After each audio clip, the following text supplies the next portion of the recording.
Come here, baby. Come here. Come here. Hey, come here. Roxy, come here. Come here. Come here. Come here. Come here. Oh, yeah. All right. Yeah. We have another Roxy-filled episode. Yeah. I know. On today's episode, we're going to talk about the things I have learned while living and studying abroad.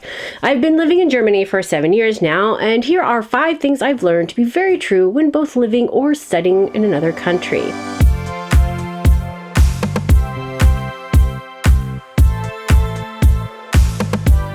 Hello, young Lieblings, I'm Mari, and this is Roxy. We're both science fiction and fantasy authors who've been living in southern Germany since 2014.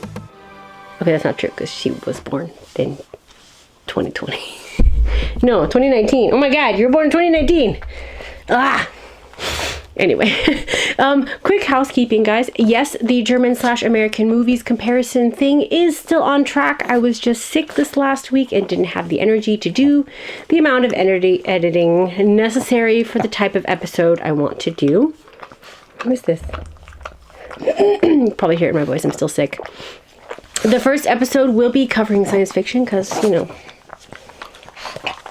Oh my god! Anyway, also, while I was brainstorming other episode ideas, in case y'all don't like my movie comparison series and I gotta pivot quickly, I was looking through some of my old blog posts. And a quick side note, if you want more Mari goodness between episodes, you should go and check out the Adventures of La Mari website. Even though this YouTube channel is only about 2 years old, that website has been around since 2011 and has a ton more stories that I've written, as well as my actual initial reactions when I moved to Germany, which I kind of wish I'd done on YouTube, but anyway. And also, I have to say that I was really on fire with some of those post titles. Like, Abner is not impressed with Disney castles. Riding roller coasters in Europe. All that for eyeliner? Do not feed the effing Kia. If you make it to St. Peter, the tour's over. And Esslingen and the Virgin Mary's 6 toes. I'll link each of these posts at the bottom if you're interested. But, you know, going back through them, it makes me wish I had started my YouTube channel instead of a blog. Because, like, while taking this trip down memory lane and rereading some of these adventures, it made me think how much cooler it would have been if they were vlogs. Oh well. Yeah, Roxy. Oh well. Yeah, I know. Anyway, hey, chill. Okay, hold on. Anyway, as I said before, I have been in Germany for a hot minute, but it's not the only non-US country I have lived in. I did a semester in Spain back in 2008. This is a photo of me with my mamita in Madrid next to the statue of Don Quixote and Sancho Panza. I also spent several summers in Peru, and this is a photo of me going to school with my cousins in Trujillo, Peru. After all this time and 3 different countries, I feel that I can impart some of the things I have learned from living and working abroad. At least up until this point. So let's do this list style. Number 1, you will make mistakes. You might as well face the fact that you will stumble with every step as you enter a new country, whether it is languages or customs. You will make a mistake. But you need to realize that it's also okay. That is the only way you will learn. You don't learn to walk right away. There's a lot of stumbling and falling down involved, and same goes with being in a new culture. And in reference to languages, there are a great many people out there who have studied other tongues but won't even speak it because they are afraid of making a mistake and sounding dumb. You are not dumb. Languages are not easy, but you will only get better by speaking. When I was about 12, my family and I went to Peru. If you're new to this channel, this is the first time hearing this. If you've been on this channel before, you know the story already. But when I was about 12, my family and I went to Peru, and I actually refused to talk to my family. I was so self-conscious about my Spanish that I would only speak to my mom, my dad, or my sister in English. And I would translate for my sister, of course, but I was always very self-conscious about actually speaking. And this really pissed my mother off. Because she's like, I know you know this language. So she ended up sending me to Peru by myself the next year. And yeah, there was no better way than to just sink or swim. At the same time, there was nothing more liberating than learning to navigate the airports by myself at like 13 years old. Yeah. But when it comes to culture, this is going to bring me to my next point, which number 2, you will anger others or be insulted by others because of the culture. And this is part of the learning process. All cultures have their own rituals and social expectations, and sometimes you will learn them the hard way. For the most part, I have breezed through German culture relatively unscathed, except in the work environment. And I only say this because I have worked in the same German company for almost 7 years, both in the States side and German side. And when I first started, there was actually quite a bit of friction between the Americans and Germans. And it really did come down to work culture. And I'm not going to lie that I felt like most of the problems had lain with a lot of the Germans. Not all of them, of course, but there were a few of them that had come over and they'd never actually worked with non-Germans before. And as opposed to like Americans, like, you know, like most of the people, especially in that company, there was like a Serbian and a Filipino and a Peruvian and Russian and, you know, like corn-fed American. Like we were, you know, very international as it was. You know, we were kind of used to working with different work styles and cultures because, you know, country built by immigrants. And what's interesting was because when I originally interviewed with this company when I first started, they had asked me multiple times if I could handle working in a bicultural environment. And I told them, I grew up in a bicultural environment. I'm Peruvian American. Like, try navigating Christmas with my family. This is gonna be nothing. But yeah, I don't know if it was that question was actually ever asked to the Germans. There were you could tell the ones that had no problem, like they were very open-minded and chill, and like we jived very well. But the ones that were very much like you have to do things the German way and completely ignore the fact that other people have different work culture ideas. That was very interesting. And it actually had gotten to a point where we were given this like cultural training so that we could learn both sides. Unfortunately, a lot of the Germans had already left at that point, so it was mostly just Americans in that training. And I mean, it was really cool. And personally, I came out feeling a lot better and with more understanding because, you know, we were able to openly discuss things and learn that, you know, things are not done maliciously. It's very much just a different way of thinking. And if you see much, like one of my much earlier episodes where I talk about the differences between Germans and Americans, I actually got most of my information from that course. And that's definitely a piece of advice. Like when you discover like in a new country that you and your coworker or your significant other are not jiving, sometimes it could be something cultural and miscommunication. And you have to talk. You have to talk. Never assume that the other person is doing it maliciously.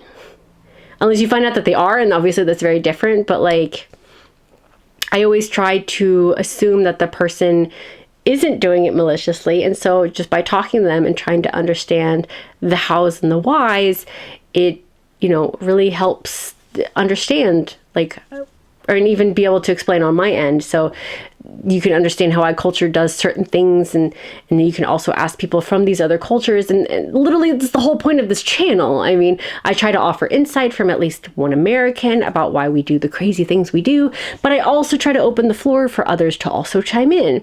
I mean, heck, there have been misunderstandings between my husband and I in the beginning, but we always talked about it and understood each other a little better as a result of it. And I feel like it's easy to get insulted by something from another culture, but you do have to kind of take a moment and think, oh, you know what? Maybe they just don't see it the way I do, you know? And that's okay. Like, there's no reason to get angry about it. You do need to talk about it. And that was something that when I first started, when I came to Germany, I sat down with my coworkers and I literally told them, like, guys, I may do something inadvertently that will piss you off. Let's talk about it. Please do not assume I'm doing this on purpose to make you angry or anything. I just do things differently, but let's talk about it. Let's learn from each other, you know? And surprisingly, it didn't always work. But I feel that it actually helped more often than not. Like, it was having that feeling that you can have that open dialogue really helps in both directions. So anyway, let's go to number 3. There will be days you will feel like a failure. When I first came to Germany, I was super privileged to be able to continue my job as a microbiologist. And microbiology is hard, even in English. There are days I felt like a rock star and I totally had this moving to another country thing under control, and other days, not so much. If you hear anything, that's Roxy snoring. There was another day in the beginning, like the first 6 months or so, that I was actually kind of making like stupid mistakes, and like literally every time I did, it made my confidence drop like by the second.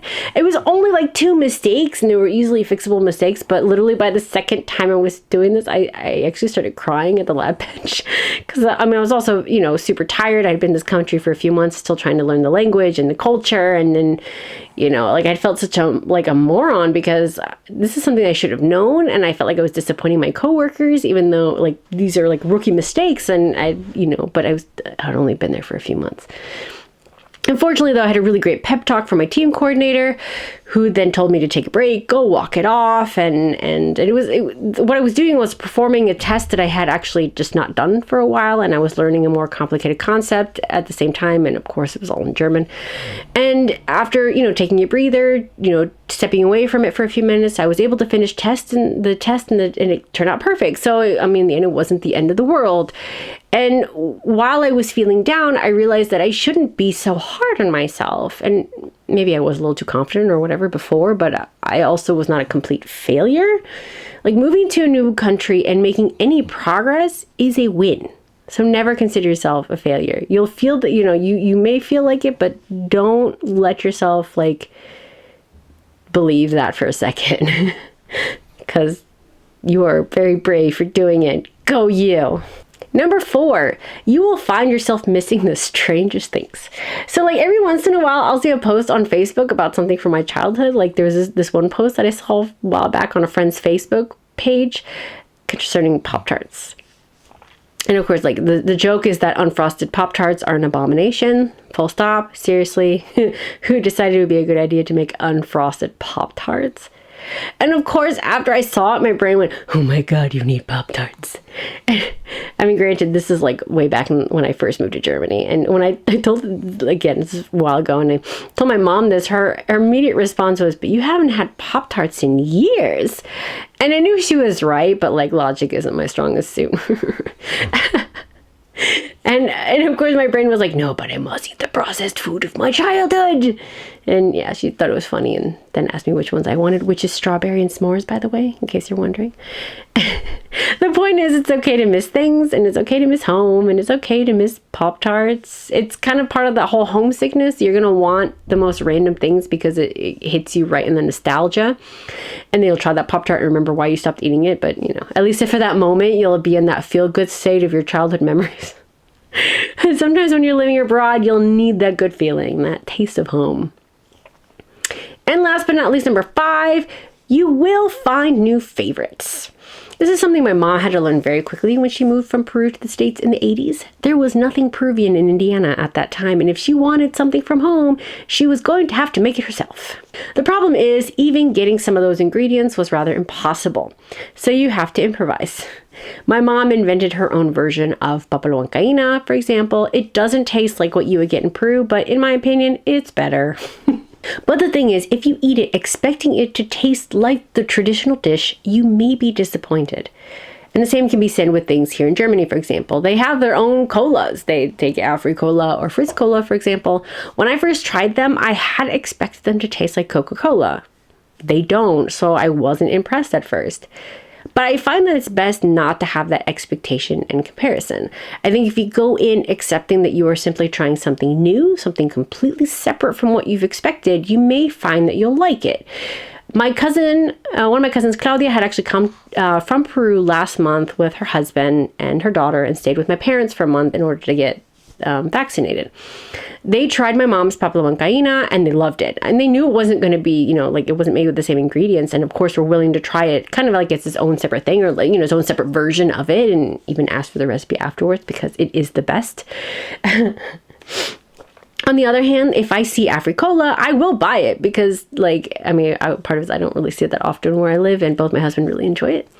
And yeah, like there's some days I actually want Africola or I want Fritz Cola. I don't want normal Coca-Cola. And I know it's okay to find joy in other things and discover new favorites. You will find that while there is no replacement for things from home, you can still find new favorites to help find your niche in your new home. And that's my list. What about the other expats out there? What things have you learned? Let me know in the comments below. And that's it. Thank you so much for joining me. If you're new here, please consider subscribing and give this video a like. Please leave me a comment if you have any questions or if there's a certain topic you'd like to see on this channel. If you want fun escapism, My Space Fantasy the God Queen and its sequel The Last Imperator are available in ebook, paperback, and hardback. I have all the links in the description below. If you sign up for my newsletter, you'll get a free short story as well as some behind the scenes goodies. And don't forget to connect with me on social media, whether it is through Instagram, Twitter, or the Facebooks. And that's it. Until next time. Oh God, Rosie is excited. Adi! You excited? You excited? Oh my God. Oh my God. Ah!